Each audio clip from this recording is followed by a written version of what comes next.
ദൈവത്തിന് സ്തുതി. പ്രഭാതകിരണത്തിലേക്ക് സ്നേഹവന്ദനം. ഭാഗം 1812. ഇന്ന് ഡിസംബർ മാസം 16-ാം തീയതി. ഈ ആണ്ടിലെ 351-ാമത്തെ ദിവസത്തിലെത്തി.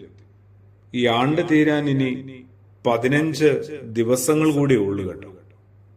നീതിമാനായ യൗസേപ്പ്, യേശുവിന്റെ ഭൂമിയിലെ വളർത്തുപിതാവ്, തച്ചനായ യൗസേപ്പിനെ കുറിച്ച് നമുക്ക് വേണ്ട വിധം അറിവോ ധാരണയോ പ്രകാശമോ ഉണ്ടോ? സംശയമാണ്. ആവർത്തന പുസ്തകം 6-ാം അധ്യായത്തില് ന്യായപ്രമാണത്തിന്റെ സംക്ഷിപ്ത രൂപം മക്കൾക്ക് എങ്ങനെയൊക്കെ ഉപദേശിച്ചു കൊടുക്കണമെന്ന് പിതാക്കന്മാരെ ഭരമേൽപ്പിക്കുന്നുണ്ട്. നീ നിന്റെ മകനോട് പറയേണ്ടത് എന്തെന്നാൽ എന്നൊക്കെയുള്ള തുടക്കത്തില് അഭിസംബോധനയിൽ തീർച്ചയായും നീതിമാനായ യൗസേപ്പ് അങ്ങനെയാണല്ലോ സുവിശേഷം അദ്ദേഹത്തെ വിശേഷിപ്പിക്കുന്നത്. നീതിയുടെ വചനം തന്റെ മകനെ നിശ്ചയമായും പഠിപ്പിച്ചിട്ടുണ്ട്. ന്യായപ്രമാണത്തോട് നീതി പുലർത്തിയ യൗസേപ്പ് ദൈവത്തോട് മാത്രമല്ല, ഭാര്യയോടും പൈതലായ യേശുവിനോടും എന്തുമാത്രം നീതി പുലർത്തിയിട്ടുണ്ട്. കുറെ കൂടി തിരിച്ചറിയേണ്ട ഒരു മനുഷ്യനാണ്, ഒരു വ്യക്തിത്വമാണ് യൗസേപ്പ്. ഇങ്ങനെ ഗലീലായിലെ നസ്രയത്തിൽ നിന്ന് ഗർഭവതിയായ ഭാര്യയും കൂട്ടി ബേത്ലഹേം എന്ന പട്ടണത്തിലേക്ക് യാത്രയാവുന്ന യൗസേപ്പ് നിയമങ്ങളൊക്കെ പാലിക്കാനായിട്ട് ഏറെ ജാഗ്രത കാട്ടിയ ആളാണ്. ബേത്ലഹേം ആവട്ടെ തനിക്ക് ഒരുപാട് സങ്കടവും സന്തോഷവും തന്ന അനുഭവം ഓർക്കുന്നുണ്ടാവും.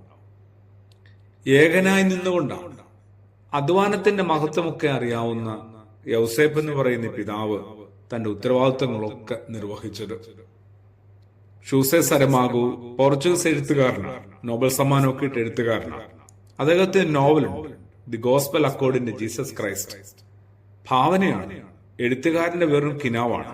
എന്നാലും യൗസേപ്പ് എന്ന തച്ചനെ കുറിച്ച് വളരെ മനോഹരമായ ചില കാഴ്ചകളുണ്ട്. പുൽക്കൂടിന്റെ കേടുപാടുകൾ പോലും തച്ചനായ യൗസേപ്പ് തീർക്കുന്നുണ്ട്. എന്തായാലും പിറവിയുടെ നേരത്തും കൂട്ടിന് സഹായത്തിന് മറ്റാരുമില്ല. 8-ാം നാള് പേരിടുമ്പോഴും ശിശുവിന്റെ പരിച്ഛേദന ശേലാകർമ്മം നിർവഹിക്കുമ്പോഴും മറ്റാരും കൂടെ ഉണ്ടായിരുന്നില്ല. യോഹന്നാൻ സ്നാപകന് പേരിട്ട നേരത്ത് അയൽക്കാരും ചാർച്ചക്കാരും ഒക്കെ ഉണ്ടായിരുന്നു എന്ന് വചനം പറയുന്നുണ്ട്. എന്നാൽ ഇവിടെ ആരുണ്ട്? ഒറ്റപ്പെട്ടു പോകുന്ന എല്ലാ മനുഷ്യരും തീർച്ചയായും യൗസേപ്പിനെയും കൂടെ ഓർത്തെടുക്കേണ്ടതാണ്. നീതിമാനായ യൗസേപ്പ് പരിഭവങ്ങളൊന്നുമില്ലാതെ ദൈവത്തോടും മനുഷ്യനോടും കലഹിക്കാതെ പരാതിപ്പെടാതെ മറിയെ ചേർത്തു നിർത്തി പൈതലിന് തികച്ചും കരുണയുള്ള ഒരു കാവൽക്കാരനായി മാറി. ഞാനും നിങ്ങളുമൊക്കെ ഭൂമിയിൽ ഏറെ ഉത്തരവാദിത്തങ്ങൾ ഏറ്റെടുത്തവരും ഏറ്റെടുക്കേണ്ടവരുമാണ്. കുറെ കൂടി വിശ്വസ്തത പുലർത്താനായിട്ട്, കുറെ കൂടി നീതിബോധത്തിൽ നിലനിൽപ്പാനായിട്ട് നമുക്ക് സാധിക്കട്ടെ. പ്രാർത്ഥനയോടുകൂടി ആമേൻ.